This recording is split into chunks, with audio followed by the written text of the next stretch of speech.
Lord will be Israel's shepherd. The word of the Lord came to me, Son of man, prophesy against the shepherds of Israel. Prophesy and say to them, this is what the sovereign Lord says. Woe to you, shepherds of Israel, who only take care of yourselves. Should not the shepherds take care of the flock? You eat the curds, clothe yourselves with the wool, and slaughter choice animals, but you do not take care of the flock. You have not strengthened the weak, or healed the sick, or bound up the injured. You have not brought back the strays, or searched for the lost. You have ruled them harshly and brutally. So they were scattered because there was no shepherd, and when they were scattered, they became food for all the wild animals. My sheep wandered all my sheep wandered over all the mountains, and on every high hill. They were scattered over the whole earth, and no one searched or looked for them.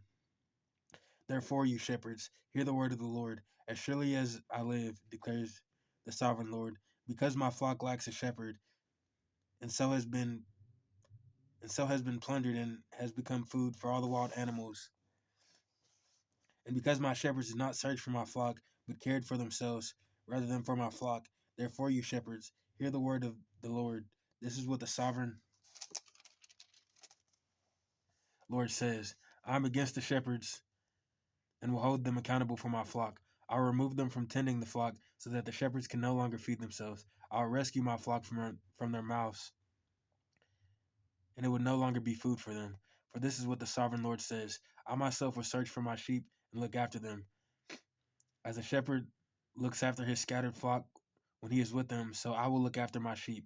I'll rescue them from all the places where they were scattered on the day of clouds and darkness. I will bring them out from the nations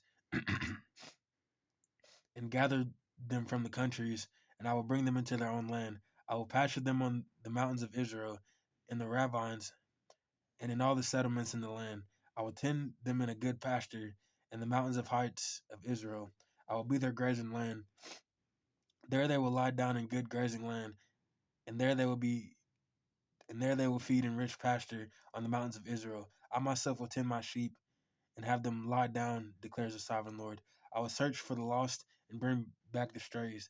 I will bind up the injured and strengthen the weak, but the sleek and the strong I will destroy. I will shepherd the flock with justice. As for you, my flock, this is what the sovereign Lord says. I will judge between one sheep and another, and between rams and goats. Is it not enough for you to feed on the good pasture? Must you also trample the rest of your pasture with your feet? Is it not enough for you to drink clear water? Must you also muddy the rest with your feet? Must my flock feed on what you have trampled and drink what you have muddied with your feet? Therefore, this is what the sovereign Lord says to them. See, I myself will judge between the fat sheep and the lean sheep. Because you shove with flank and shoulder, butting all the weak sheep with your horns until you have driven them away, I will save my flock, and they will no longer be plundered. I will judge between one sheep and another. I will place over them one shepherd, my servant David, and he will tend them. He will tend them and be their shepherd. I, the Lord, will be their God, and my servant David will be prince among them. I, the Lord, have spoken. I will make a covenant of peace with them and rid the land of savage beasts, so that they may live in the wilderness and sleep in the forest in safety. I will make them I will make them in the places surrounding my hills a blessing. I will send down showers in season. There will be showers of blessing. The trees will yield their fruit, and the ground will yield its crops. The people will be secure in their land. They will know that I am the Lord. Then I will break the bars of their yoke and rescue them from the hands of those who enslaved them. They will no longer be plundered by the nations, nor will wild animals devour them. They will live in safety, and no one will make them afraid. I will provide for them a land renowned for its crops, and they will no longer be victims of famine in the land or bear the scorn of the nations. They will know that I, the Lord their God, am with them, and that they, the Israelites, are my people, declares the sovereign Lord. You are my sheep, the sheep of my pasture. I am your God, declares the sovereign Lord. A prophecy against Edom. The word of the Lord came to me. Son of man, set your face against Mount Seir. Prophesy against it and say, this is what the sovereign Lord says. I am against you, Mount Seir. I will stretch out my hand against you and make you a desolate waste. I will turn your towns into ruins, and you will be desolate. Then you will know that I am the Lord. Because you harbored an ancient hostility and delivered the Israelites over to the sword at the time of their calamity, the time of their punishment reached its climax. Therefore, as surely as I live, declares the sovereign Lord, I will give you over to bloodshed, and it will pursue you. Since you did not hate bloodshed, bloodshed will pursue you. I will make Mount Seir a desolate waste, and cut off from it all who come and go. I will fill your mountains with the slain. Those killed by the sword will fall on your hills, and in your valleys and in all your ravines, I will make you desolate forever. Your towns will not be inhabited. Then you will know that I am the Lord. Because you have said, those two nations and countries will be ours, and we will take possession of them, even though I, the Lord, was there. Therefore, as surely as I live, declares the sovereign Lord, I will treat you in accordance with the anger and jealousy you showed in your hatred of them, and I will make myself known among them when I judge you. Then you will know that I, the Lord, have heard all the contemptible things you have said against the mountain of Israel. You said they have been laid waste and have been given over to us to devour. You boasted against me and spoke against me without restraint, and I heard it. This is what the sovereign Lord says. While the whole earth rejoices, I will make you desolate. Because you rejoiced when the inheritance of Israel became desolate, that is how I will treat you. You will be desolate, Mount Seir, you and all of Edom. Then they will know that I am the Lord. Hope for the mountains of Israel. Son of man, prophesy to the mountains of Israel and say, Mountains of Israel, hear the word of the Lord. This is what the sovereign Lord says. The enemy said of you, Aha, the ancient heights have become our possession. Therefore prophesy and say, This is what the sovereign Lord says. Because they ravaged and crushed you from every side, so that you became the possession of the rest of the nations, and the object of people's malicious talk and slander. Therefore, mountains of Israel, hear the word of the sovereign Lord. This is what the sovereign Lord says to the mountains and hills, to the ravines and valleys, to the desolate ruins and the deserted towns that have been plundered and ridiculed by the rest of the nations around you. This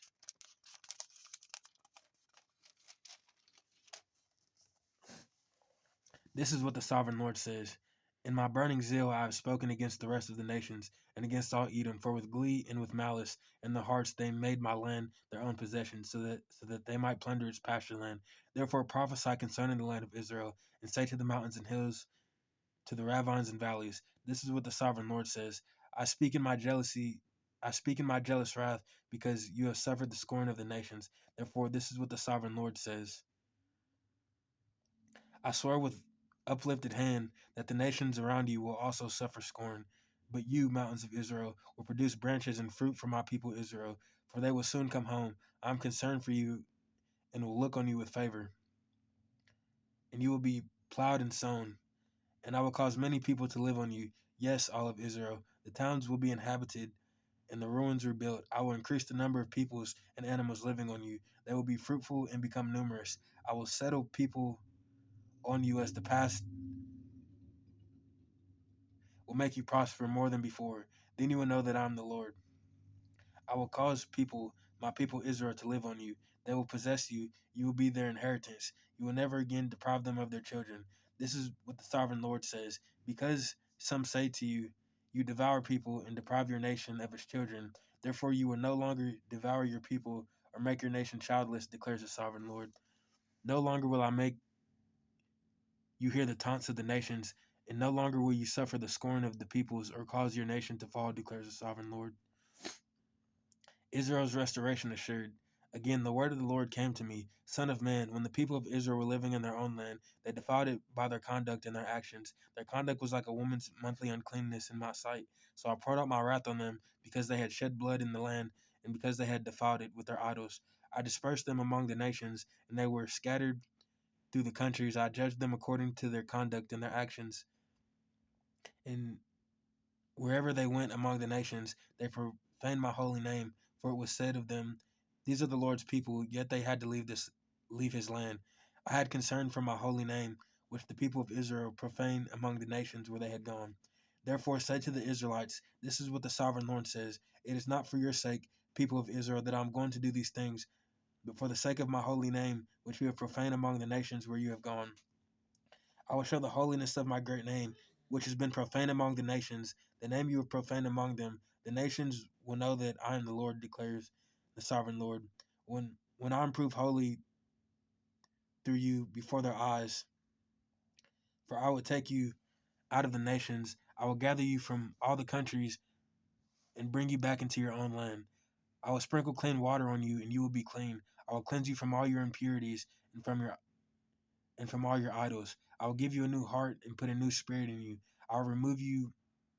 I will remove from you your heart of stone and give you a heart of flesh. And I will put my spirit in you and move you to follow my decrees and be careful to keep my laws. Then you will live in the land I gave your ancestors. You will be my people, and I will be your God. I will save you from all your uncleanness.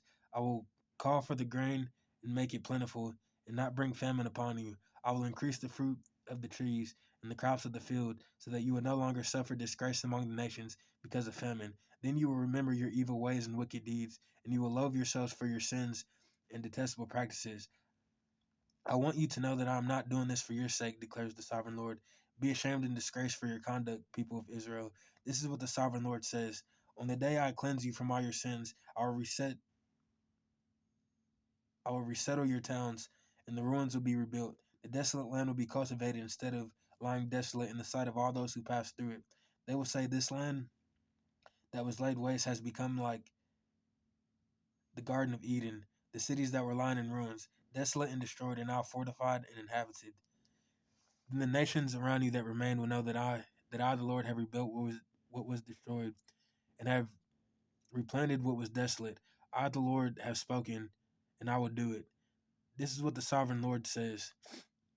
Once again, I will yield to Israel's plea and do this for them. I will make their people as numerous as sheep, as numerous as the flocks for offerings at Jerusalem during her appointed festivals. So will the ruined cities be filled with flocks of people. Then they will know that I am the Lord. The valley of dry bones. The hand of the Lord was on me, and he brought me out by the Spirit of the Lord, and set me in the middle of a valley. It was full of bones. He led me back and forth among them, and I saw a great many bones on the floor of the valley, bones that were dry. He asked me, Son of man, can these bones live? I said, Sovereign Lord, you alone know. Then he said to me, Prophesy to these bones and say to them, Dry bones, hear the word of the Lord. This is what the Sovereign Lord says to these bones. I will make breath enter you, and you will come to life. I will attach tendons to you and make flesh come upon you and cover you with skin. I will put breath in you, and you will come to life. Then you will know that I am the Lord. So I prophesied, and as I was commanded, and as I was prophesying, there was a noise, a rattling sound. The bones came together, bone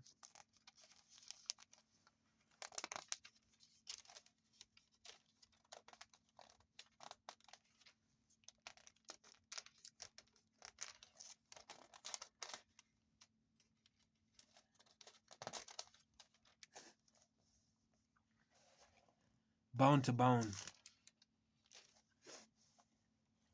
I looked, and tendons and flesh appeared on them, and skin covered them, but there was no breath in them. Then he said to me, to the breath. Prophesy, Son of Man, and say to it, This is what the Sovereign Lord says. Come, breathe from the four winds, and breathe into the slain, that they may live. So I prophesied as he commanded me, and breath entered them. They came to life and stood up on their feet, a vast army. Then he said to me, Son of man, these bones are the people of Israel. They say our bones are dried up, and our hope is gone. We are cut off. Therefore prophesy and say to them, This is what the Sovereign Lord says. My people, I am going to open your graves and bring you up from them. I'll bring you back to the land of Israel. Then you, my people, will know that I am the Lord when I open your graves and bring you up from them. I will put my spirit in you, and you will live, and I will settle you in your own land. Then you will know that I, the Lord, have spoken and have done it, declares the Lord. One nation under one king. The word of the Lord came to me. Son of man, take a stick of wood and write on it, belonging to Judah and the Israelites associated with him. Then take another stick of wood and write on it, belonging to Joseph, that is to Ephraim, and all the Israelites associated with him. Join them together into one stick, so that they will become in your hand, so that they will become one in your hand. When your people ask you, Won't you tell us what you meant by this? Say to them, This is what the sovereign Lord says. I'm going to take the stick of Joseph, which is in Ephraim's hand, and of the Israelite tribes associated with him, and join it to Judah's stick. I will make them into a single stick of wood, and they will become one in my hand. Hold before their eyes the sticks you have written on, and say to them, This is what the sovereign Lord says. I will take the Israelites out of the nations where they have gone. I will gather them from all around and bring them back into their own land. I will make them one nation in the land on the mountains of Israel. There will be one king over all of them, and they will never again be two nations or be divided into two kingdoms. They will no longer defile themselves with their idols and vile images or with any of their offenses, for I will save them from all their sinful backsliding, and I will cleanse them. They will be my people, and I will be their God. My servant David will be king over them, and they will have one shepherd. They will follow my laws and be careful to keep my decrees. They will live in the land I gave to my servant Jacob, the land where your ancestors lived. They and their children's children will live there forever. And David, my servant, will be their prince forever. I will make a covenant of peace with them. It will be an everlasting covenant. I will establish them and increase their numbers, and I will put my sanctuary among them forever. My dwelling place will be with them. I will be their God, and they will be my people. Then the nations will know that I, the Lord, make Israel holy, when my sanctuary is among them forever. The Lord's great victory over the nations. The word of the Lord came to me: Son of man, set your face against Gog of the land of Magog, the chief prince of Meshech and Tubal. Prophesy against him and say, This is what the sovereign Lord says: I am against you, Gog, chief prince of Meshech and Tubal. I will turn you around and put hooks in your jaws and bring you out with your whole army, your horses, your horsemen, fully armed, and a great horde with large and small shields, all of them brandishing their swords. Persia, Cush, and Put will be put with them, all with shields and helmets. Also Gomer with all its troops, and Beth Togarmah from the far north with all its troops. The many nations with you. Get ready, be prepared, you and all the hordes gathered about you, and take command of them. After many days you will be called to arms. In future years you will invade a land that has recovered from war, whose people were gathered from many nations to the mountains of Israel, which had long been desolate. They had been brought out from the nations, and now all of them live in safety. You and all your troops and the many nations with you will go up, advancing like a storm. You will be like a cloud covering the land. This is what the sovereign Lord says. On that day, thoughts will come into your mind, and you will devise an evil scheme. You will say, I will invade a land of unwalled villages. I will attack a peaceful and unsuspecting people, all of them living without walls and without gates and barns. I will plunder and loot and turn my hand against the resettled ruins and the people gathered from the nations, rich in livestock and goods, living at the center of the land. Sheba and Dedan and the merchants of Tarshish and all her villages will say to you, Have you come to plunder? Have you gathered hordes to loot, to carry off silver and gold, to take away livestock and goods, to seize much plunder? Therefore, son of man, prophesy and say to Gog, This is what the sovereign Lord says. In that day, when my people Israel are living in safety, you will not take notice. Will you not take notice of it? You will come from your place in the far north, you and many nations with you, all of them riding on horses with a great horde, a mighty army. You will advance against my people Israel like a cloud that covers the land. In days to come, Gog, I will bring you against my land, so that the nations may know me when I am proved holy through you before their eyes. This is what the sovereign Lord says. You are the one I spoke of in former days by my servants as the prophets of Israel. At that time they prophesied for years that I would bring you against them. This is what this is what will happen in that day.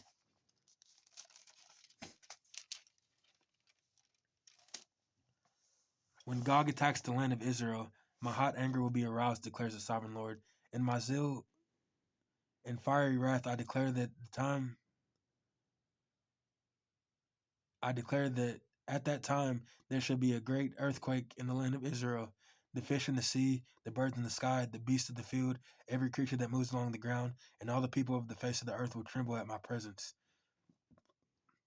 The mountains will be overturned, the cliffs will crumble, and every wall will fall to the ground. I will summon a sword against Gog on all my mountains, declares the sovereign Lord. Every man's sword will be against his brother. I will execute judgment on him with plague and bloodshed. I will pour down torrents of rain, hailstones, and burning sulfur on him, and on his troops, and on the many nations with him. And so I will show my greatness and my holiness, and I will make myself known in the sight of many nations. Then they will know that I am the Lord. Son of man, prophesy against Gog and say, This is what the sovereign Lord says. I am against you, Gog, chief prince of Meshech and Tubal. I will turn you around and drag you along. I will bring you from the far north and send you against the mountains of Israel. Then I will strike your bow from your left hand and make your arrows drop from your right hand. On the mountains of Israel you will fall, you and all your troops and the nations with you. I will give you as food to all kinds of carrion birds and to the wild animals. You will fall in the open field, for I have spoken, declares the sovereign Lord. I will send fire on Magog and those who live in safety in the coastlands, and they will know that I am the Lord.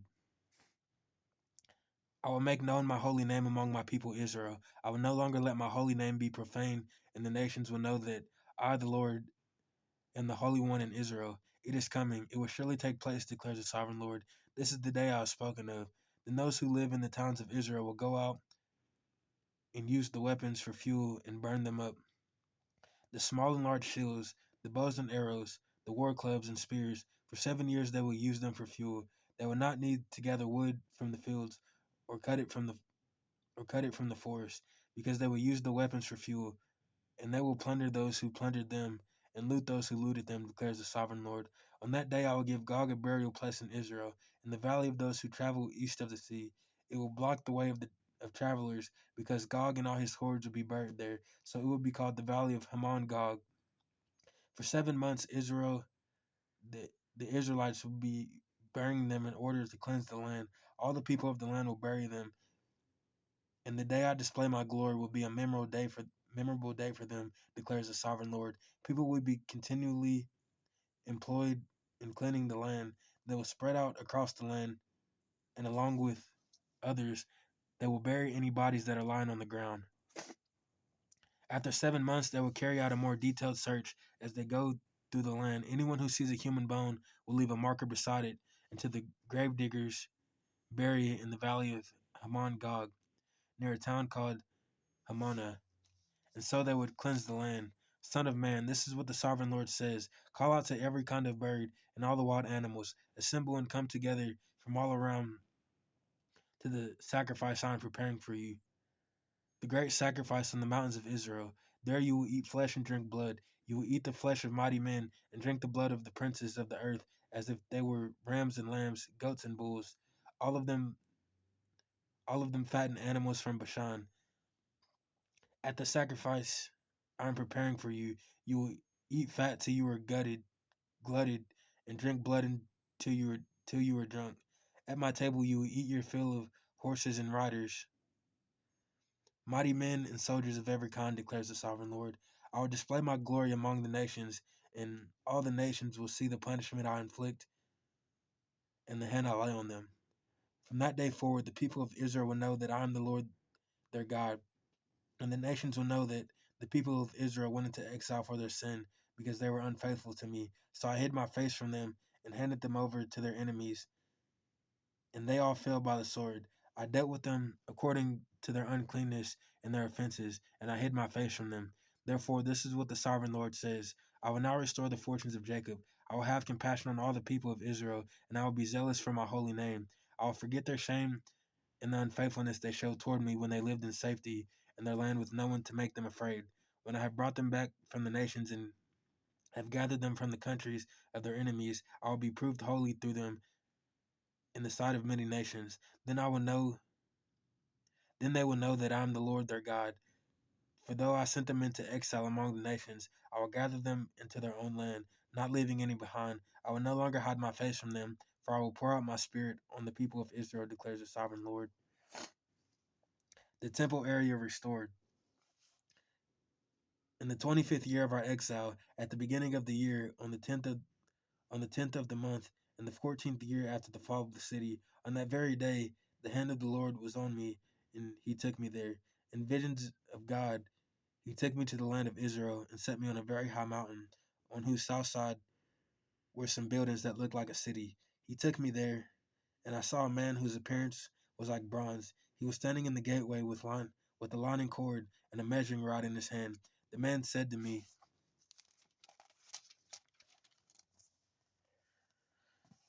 Son of man, Son of man, look carefully and listen closely and pay attention to everything I'm going to show you. For that is why you have been brought here. Tell the people of Israel everything you see. The east gate to the outer court. I saw a wall completely surrounding the temple area. The length of the measuring rod in the man's hand was 6 long cubits, each of which was a cubit and a handbreadth. He measured the wall. It was one measuring it was one measuring rod thick and 1 rod high. Then he went to the east gate. He climbed its steps and measured the threshold of the gate. It was 1 rod deep. The clothes for the guards were 1 rod long and 1 rod wide, and, and the projecting walls between the clothes were 5 cubits thick. And the threshold of the gate next to the portico facing the temple was 1 rod deep. Then he measured the portico of the gateway. It was 8 cubits deep, and its jambs were 2 cubits thick. The portico of the gateway faced the temple. Inside the east gate were 3 enclosed on each side. 3 had the same measurements, and the faces of the projecting walls on each side had the same measurements. Then he measured the width of the entrance of the gateway. It was 10 cubits, and its length was 13 cubits. In front of each enclave was a wall of 1 cubit high, and the enclosures were 6 cubits square. Then he measured the gateway from the top of the rear wall of one enclave to the top of the opposite one. The distance was 25 cubits from one parapet opening to the opposite one. He measured along the faces of the projecting walls and all around the inside of the gateway, 60 cubits. The measurement was up to the portico facing the courtyard. The distance from the entrance of the gateway to the far end of the portico was 50 cubits. The cloves in the projecting walls inside the gateway were summoned by narrow parapet openings all around, as was the portico. The openings all around faced inwards. The faces of the projecting walls were decorated with palm trees. The outer court. Then he brought me into the outer court. There I saw some rooms and a pavement that had been constructed all around the court. There were 30 rooms along the pavement. It abutted the sides of the gateways and was as wide as they were long. This was the lower pavement. Then he measured the distance from the inside of the lower gateway to the outside of the inner court. It was 100 cubits on the east side as well as on the north gate. Then he measured the length and width of the north gate, leading into the outer court. Its enclosed 3 on each side. Its projecting walls and its portico had the same measurements as those of the first gateway. It was 50 cubits long, 20 cubits wide. Its openings, its portico, and its palm trees decoration had the same measurements as those of the gate facing east. 7 steps led up to it, with its portico opposite them. There was a gate to the inner court facing the north gate, just as there was on the east. He measured from one gate to the opposite one. It was 100 cubits. The south gate. Then he led me to the south side, and I saw the south gate. He measured its jambs and its portico. They had the same measurement as the others. The gateway and its portico had narrow openings all around, like the openings of the others. It was 50 cubits long and 20 cubits wide. 7 steps led up to it, with its portico opposite them. It had palm tree decorations on the faces of the projecting walls on each side. The inner court also had a gate facing the south, and he measured from this gate to the outer gate on the south side. It was 100 cubits. The gates to the inner court. Then he brought me into the inner court through the south gate, and he measured the south gate. It had the same measurements as the others. Its enclosed, its projecting walls, and its portico had the same measurements as the others. The gateway and its portico had openings all around. It was 50 cubits long and 20 cubits wide. The porticos of the gateways around the inner court were 25 cubits wide and 5 cubits deep. Its portico faced the outer court. Palm trees decorated its jambs, and 8 steps led up to it. Then he brought me to the inner court on the east side, and he measured the gateway. It had the same measurements as the others. Its enclosed, its projecting walls, and its porticos had the same measurements as the other. The gateway and its portico had openings all around. It was 50 cubits long and 25 cubits wide. Its portico faced the outer court. Palm trees decorated the jambs on either side, and 8 steps led up to it. Then he brought me to the north gate and measured it. It had the same measurements as the others, as it did its enclosed, its projecting walls, and its portico. and it had openings all around. It was 50 cubits long and 25 cubits wide. Its portico faced the outer court. Palm trees decorated the jambs on either side, and 8 steps led up to it. The rooms for preparing sacrifices. A room with the doorway was by the portico in each of the inner gateways, where the burnt offerings were washed. In the portico of the gateway were 2 tables on each